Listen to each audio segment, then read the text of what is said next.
Perfect. Very first thing that we're going to do is I'm going to check your supplies. You guys should have them with you today. I'm going to come around and check to make sure that we have what we're supposed to have.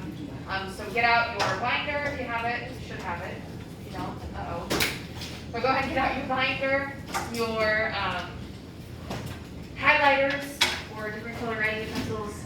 And then if you have a notebook, the notebook, or if you don't have the notebook, you should have a loose leaf in your binder. So I'm going to come around and check those really quickly here.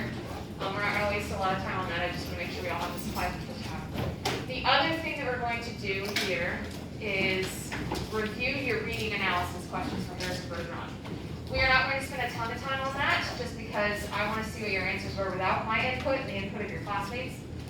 So I won't be having you guys turn that in here today. And then the last thing we're going to do is a final focus discussion over Harrison Bergeron on Pear Deck, which I believe some of you said you've used in like Spanish class before. Maybe not. It's on your Chromebook. Anyway, we're going to do that today instead of probably a more engaging discussion in which you can move around the room because we can't move around the room. So we're going to try Pear Deck today and see how that goes. Okay? That's it for today. You guys, what homework do you have? None. None. No homework today. Yeah. Okay. Yeah. All right. I try not to give you homework as much as possible, but I know we have had some over the course of the last couple weeks. All right. I'm going to come around here and check those supplies. Go ahead and get out your copy of Harrison Bergeron if you haven't already, so we can get started with those notes that you'll be, questions that we'll go on over here in a second. All right. Courtney, you got yours? Does your folder have two prompts in it? Great. We'll just use that instead. Have a notebook. That should be on the right period.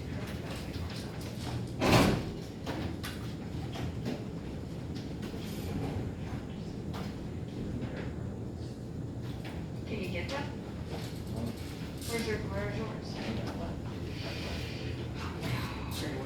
Go ahead. Where's that?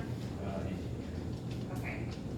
You're gonna have to step it now. It's pretty far. Go ahead and get it though, because you're gonna need it today. All right. Nope. You're just gonna go without the pass. You want to make sure your pass is here.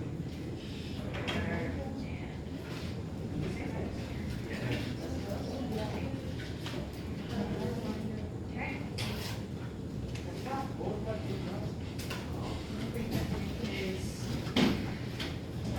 Stop. Yes, it's good. Okay. So we have the binder and the.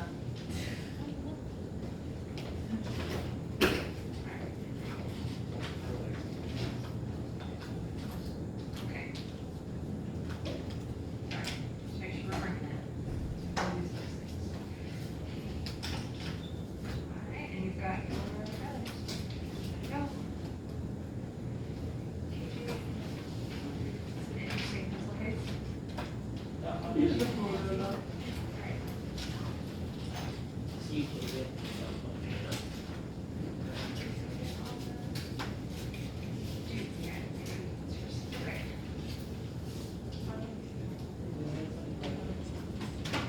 Okay. Okay.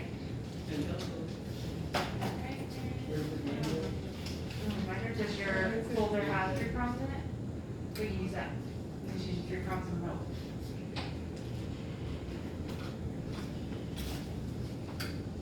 Okay. I don't want to touch it. Okay, you're good. You got your hazards. Alright. Go. Yep, that works. Okay.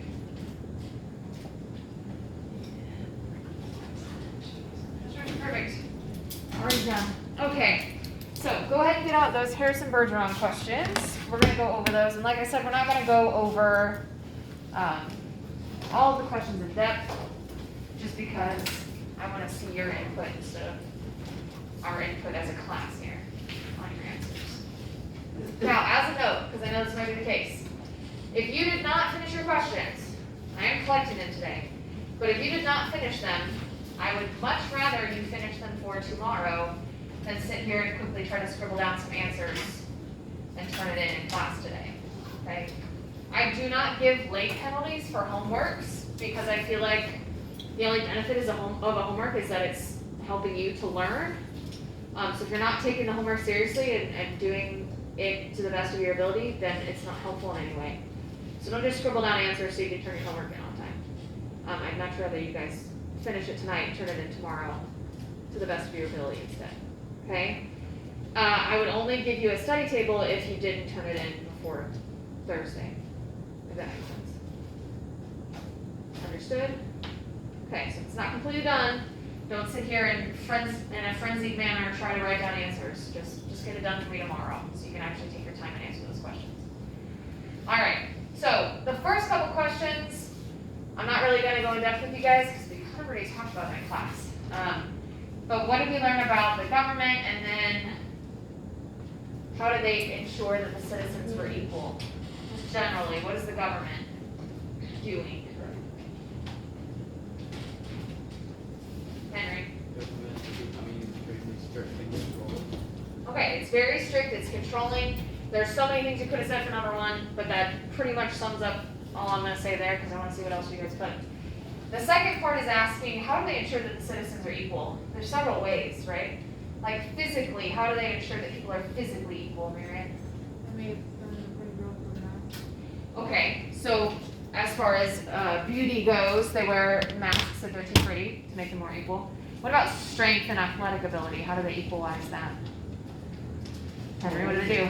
I give people weights or hands. Okay, so they have weights in some way, shape, or form. I think Harrison Bergeron has like 300 pounds or something, they said, added to him. Just a lot of weight. Intellectually, how do they enforce equality? George has one of them. They have little buzzers in their ears or some kind of microphone speaker thing in their ear so that it makes a really loud noise that makes it hard for them to think. That goes along with question 3. How often does George hear the loud noises in his ears? And when do they strategically play those? It's not just every 20 seconds like the story says at the beginning. When do they strategically play those loud noises in his ears, Kale? When he's having like a deep thought or a thought that has something to do with how the government should control.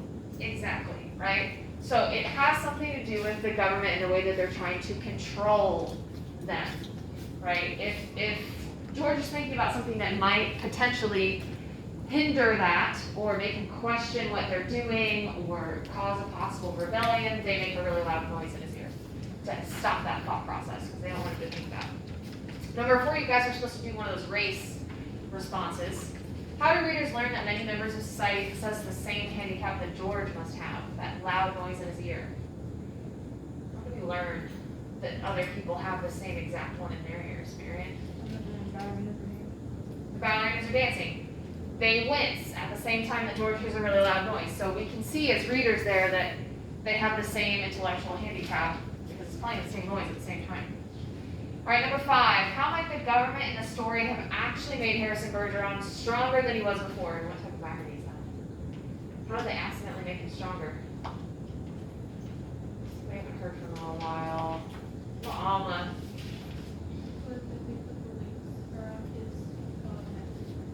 Yeah, so when he takes the weights off, what's the result, Alma? Yeah, so he's super strong. He's like superhuman. In fact, what does he do with the ballerina that shows us that he's way stronger than he should be? He picks her up and they jump so high that they do what? Yeah, they graze the ceiling, okay, which you should not be able to do, especially in a theater where ballerinas are dancing. What type of irony is this? They try to weaken him to make him equal, but it actually make him stronger. There were the 3 types of irony we talked about: verbal, dramatic, situational. Which one is this? Marion? Not dramatic. That's a good guess. Situational. The opposite of expectation occurs. They expect him to actually be weak, but in fact they've made him stronger. All right, then you have those last 2 questions. Number 6 kind of tripped up a lot of students. It was about his sardonic tone, right? The way that he was speaking to make things darkly humorous. What were a couple of examples of him using that sardonic tone? Great. The whole announcer situation. Yes, so explain why that would be considered sardonic. Why is it darkly humorous? Because it's like, this dude is terrible eating and to get a word out. And they're saying you should get a raise. Yeah, which is not the case, right? Oh, he did the best that he could do with what God gave him, right? So the announcer's struggling just to say, ladies and gentlemen, and can't even do it.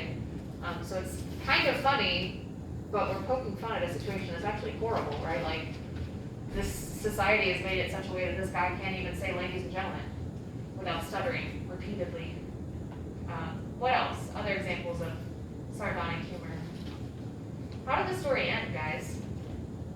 It was humorous, but it definitely wasn't lightly funny. It's funny in a dark way.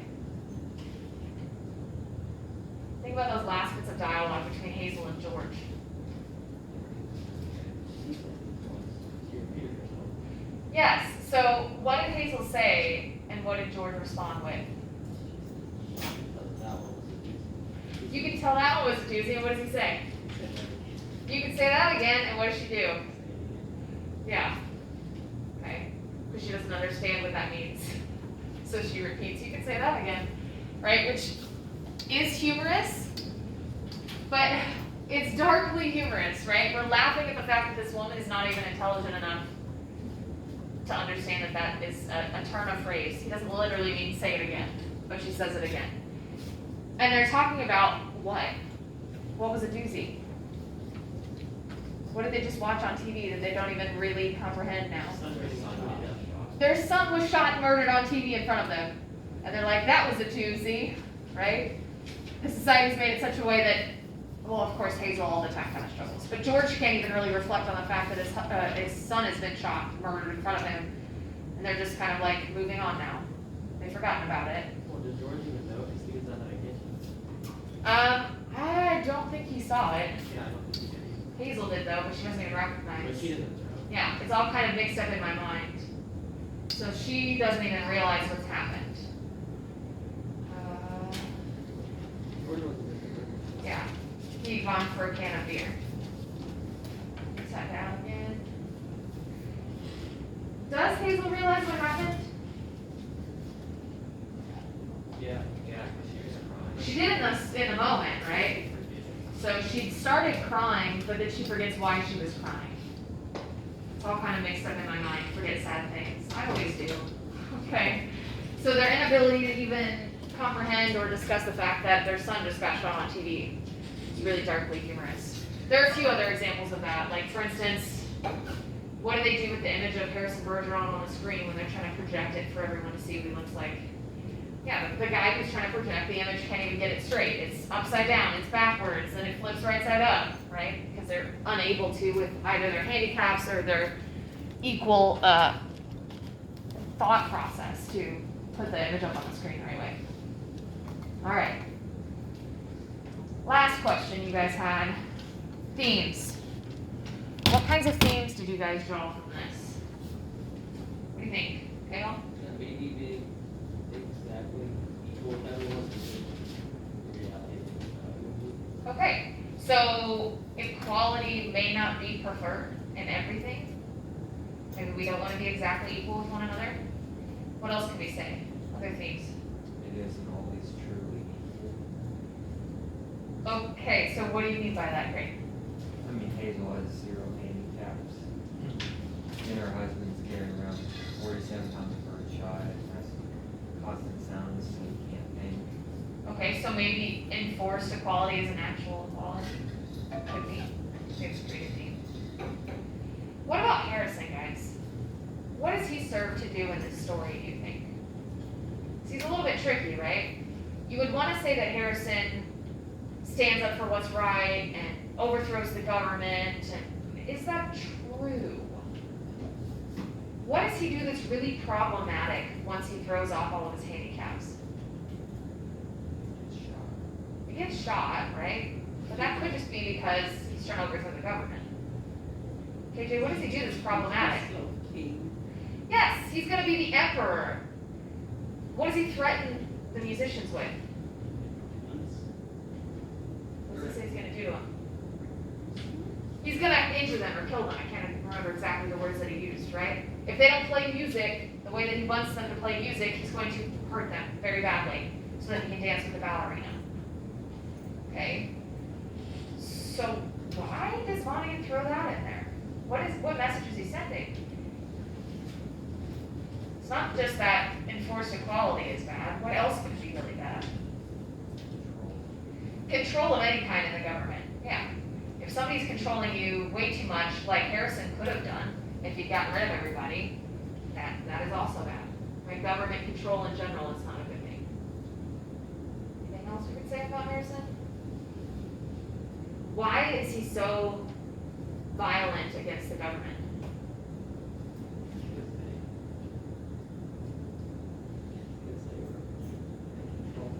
Okay. What kind of thing do you think you can pull out of that? This violent refusal of the government fighting back. What do you think?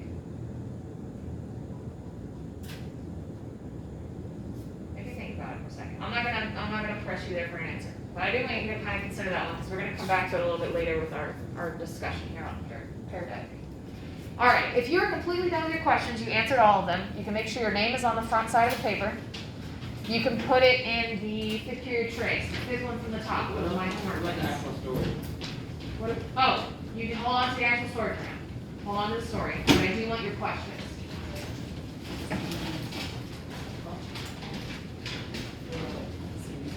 Fifth tray from the top. Just go ahead and leave it open once you open it. If you did not finish those questions, get them to me tomorrow. Get them to me tomorrow.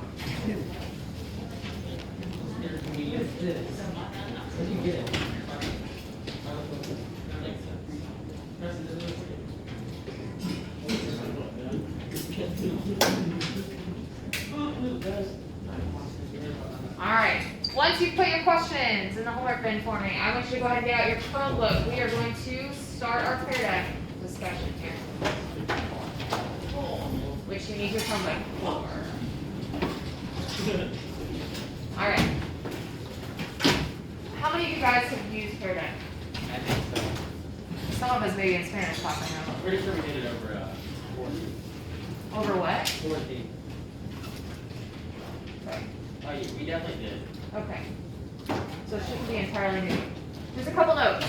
As some of my other students maybe didn't know this.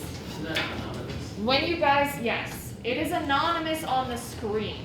So when I pull up the answers and we start discussing what you're responding with, that part is anonymous. However, I save the presentation and then I can see who said what.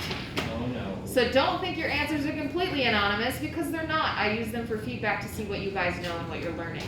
So don't write something silly and stupid like RIP Harrison Bergeron because I know that that's you and it's not helpful to our discussion. So go ahead and take your questions seriously here. Actually answer them because RIP Harrison Bergeron is not necessarily going to be very helpful here. All right, so your website is joinpd.com. The code for you is XTYYU. Zarek turnips yield young umbrellas. Very strange way of doing that, but okay. Right. Can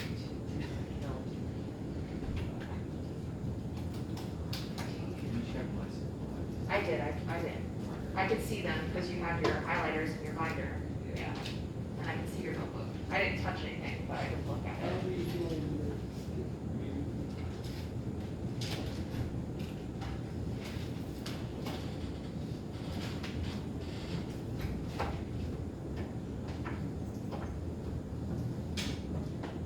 You guys are still in first place.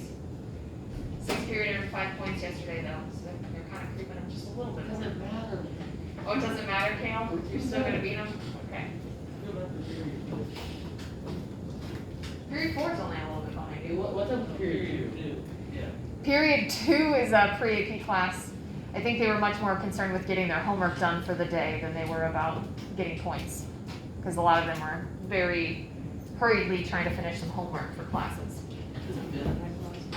Yep. Yeah, he sits where Creighton sits. I'm gonna have to talk to Ben about that one. Yeah. Yeah, they didn't try very hard. I only had like 3 people finish it. Alright, I'm just missing 1 student. We should have 15.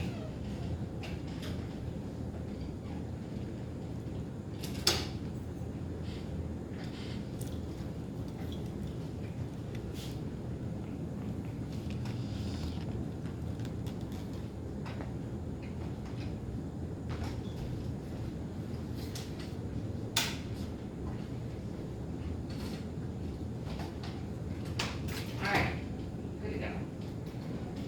I'm gonna have to skip because it started at the beginning of my agenda, so just wait a second. Alright, here we go. Your first question, it might take a second for your screen to respond to that. Your first question that you're gonna answer as soon as your screen does respond is describe Vonnegut's America. Are there positive aspects of this society? And what is it lacking? So what are the positives and what are the negatives with this society of forced equality? As soon as you guys start typing, I can see your answers. I won't pull them up here for a few minutes though, so you have enough time to answer. So what are the positives, what are the negatives of this society that Vonnegut has created? Vonnegut is your author. I had some people earlier today that thought Harrison Bergeron was the author. That is not the author, that is a character. Castle Holmesford.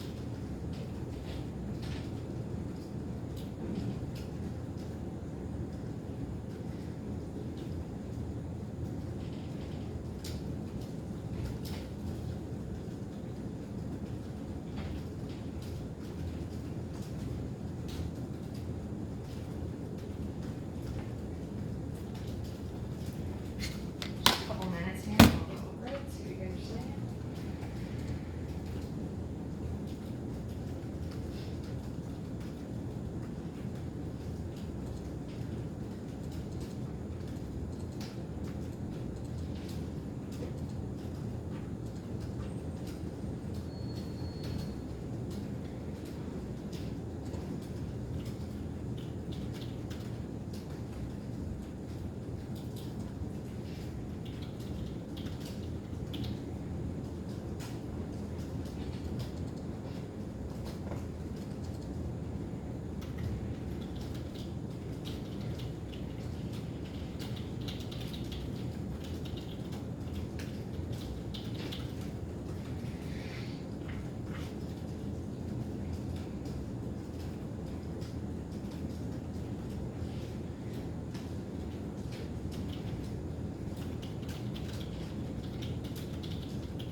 Alright, let's see what you're saying here.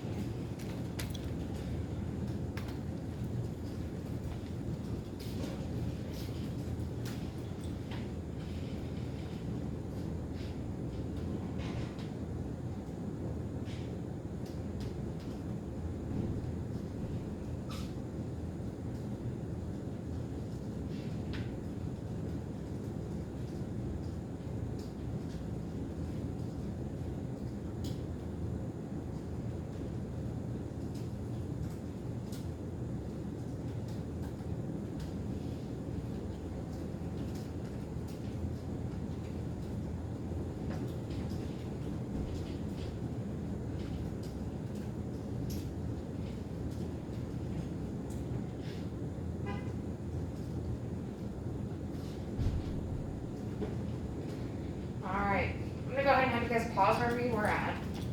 Let's kind of talk about the answers that I'm seeing that are pretty common here. So a lot of us are saying either there are no positives, or the only positive is that People don't have to feel insecure because we're all equal in every way. Were there any characters in the story who weren't actually equal? Even before Harrison broke out? Who doesn't have to be equal all the time? The government, people in the government, right? Which shows you that there's a broken system. So even if the citizens don't have to feel unequal, there is inequality in the way that the government still has power and control. And then a lot of negatives. You had a lot of them, right? There's no competition, which for a lot of people might get rid of motivation to do things. They have no freedom. Everything, the government is really harsh. And there's so many negatives that we can pull from this one. Very few, if any, positives we can think of. All right. Move forward to our next question here. Is it a good thing for people to believe that no one is better than anyone else? Specifically, would it be a good thing if, in fact, no person were better than another person? This is kind of a personal decision here. Do you think it would be better if no person was actually better than another person? Would that be preferable?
I'm not going to give you quite as long on this one as I did the other.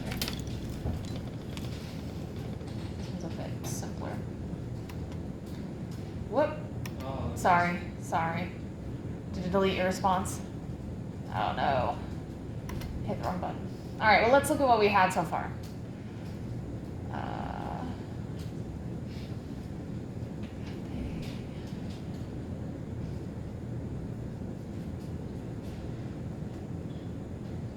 Seen a lot of no's. This is a very passionate no right here.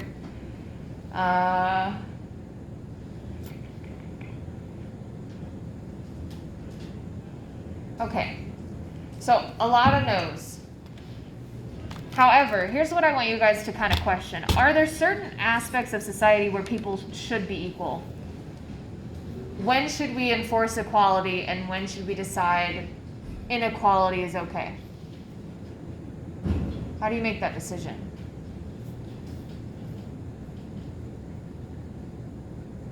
I think.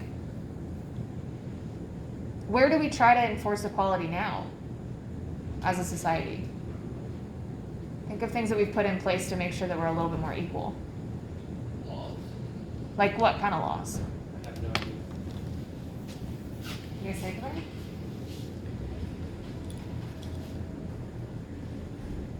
I mean, it affects your daily life. You probably don't even think about it, but think about handicapped entrances and handicapped parking spots and availability for people with disabilities, right? We try to make sure that they have the same opportunities as everyone else. Is it perfect? No. We could be better at it, right? But we do try to do those kinds of things. What else do we make laws about to try to make more equal? Throughout history, we've had to do these kinds of things. Yeah, Grace. Like the marriage equality, we have that, so then we can be equal in who we want to marry. Okay, So marriage equality, think about different laws that we've had to pass about race, religion, gender, okay? Anything where we're trying to make sure that people have the same opportunity as anyone else.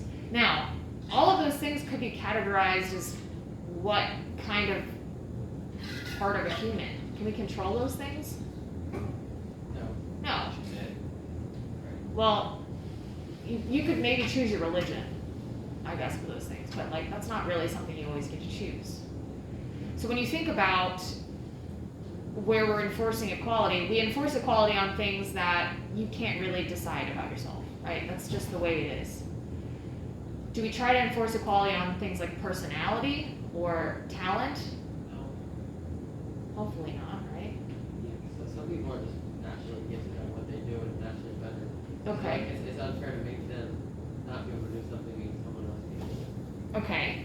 What about Little League? What did you guys tend to get in Little League, even if you didn't win? Trophies. Oh, participation trophies. Now, is that trying to enforce a kind of equality? Trying to make you feel better about yourself. No, maybe. It makes Do you have a hatred for them? I hope you did, right? It makes losing seem like a good thing. No, it could, I suppose. Your team was stacked. Okay, the Because kids. you don't make you or Oh, wow, I've opened the door to something I cannot close. All right. The concern a lot of people have with things like participation trophies is that it makes you expect rewards for mediocre performance. Okay, for some people that could be the case. For some people, like KJ maybe, it makes you so angry that you didn't win and then they're trying to make you feel better and that just makes you even angrier. Well, I also got angry that we got the same trophy that they did. We Oh, won, okay. like, So when 3 you games win and and they give won participation trophies, it makes you angrier. Okay, brother. Yeah, well, it's fair. Could be. Life's unfair. The season wasn't fair. So would you argue that participation trophies are a good or a bad thing? Terrible. Horrible. Good. Somebody said good, who said good? I did. Henry? Okay, it seems like you're in the minority a little bit here. Why would you argue it's a good thing? Because if you don't get anything else, you're just a little above it. You don't care if you did awful, you're gonna do awful anyway. And you want something out of it to make you feel better. Okay, to make you feel better. Okay. What do you think, Craig? Well, I just, like a little counter thing, I don't think we should encourage people being satisfied where they're at. We'd never go anywhere in life if everyone just sat around saying that they couldn't do anything. Okay. When not trying to get better at whatever. Okay, so being satisfied with mediocrity you think is not okay? Alright. Are there areas in our life where we should be a little bit more acceptable of mediocrity? Or meeting the bare minimum? Probably. Things we can't control. Things you can't control. Like, for instance, people with depression struggle to do basic things like get out of bed and take a shower. So maybe they should celebrate things that are small things that you wouldn't normally celebrate. I got up today and I changed my clothes and I took a shower, right? That's a win for me. Okay, so in those cases, maybe having a little bit different idea of what success and pushing yourself hard should be a little bit different. Anyways, just things to think about here is when are we enforcing equality in the world? Is that always a good thing? Should we maybe enforce equality where we aren't enforcing equality? All right, now let's move to the next question that I accidentally skipped to ahead of time. All right, let's talk about Harrison. Are there things that you admire about him, or do aspects of his behavior concern you? Maybe there are things you are in admiration of, but I definitely think you should also consider that we might need to be a little critical of some of his actions. So, they hardly described him apart from his physical features. Right, but think about his actions, Cale. What does he do that might be concerning? His actions and his behavior near the end, I would say, is probably pretty concerning as well. We might be able to justify it for why he does it, but should we be accepting of it?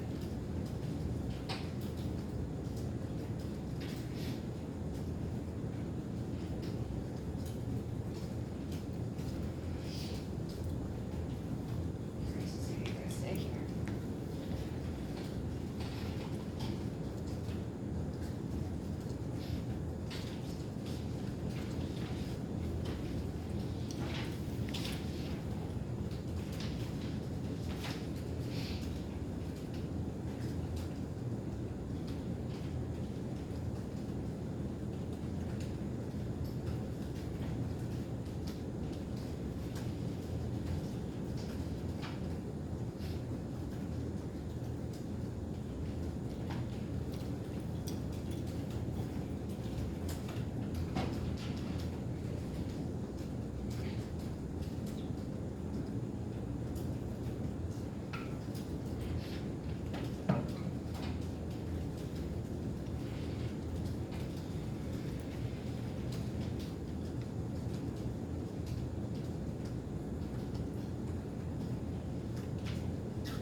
Just a reminder, guys, Harrison Bergeron is not your author, he's your character from the story.